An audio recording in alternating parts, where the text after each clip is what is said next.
కీలకం.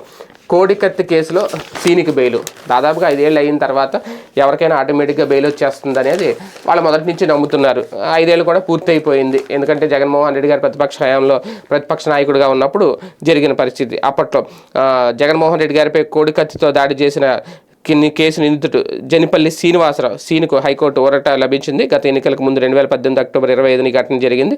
అప్పటి నుంచి జైల్లోనే మగ్గుతున్నాడు సీను. మళ్ళీ సాధారణ ఎన్నికల ముందు బెయిల్ రావడం గమనార్హం. న్యాయస్థానం అతనికి షరతులతో బెయిల్ మంజూరు చేసింది. విశాఖలోని విచారణ కోర్టు సంతృప్తి మేరకు 25,000 రూపాయల వ్యక్తిగత బాండ్తో 2 పూచీకత్తులు సమర్పించాలని పేర్కొంది. తదుపరి ఉత్తర్వులు ఇచ్చేంత వరకు డాక్టర్ బిఆర్ అంబేద్కర్ కోనసీమ జిల్లా ముమ్మిడివరం ఠాణా SHO ముందు ప్రతి ఆదివారం ఉదయం 10 గంటల నుంచి సాయంత్రం 5 లోపు హాజరు కావాలని షరతు విధించింది.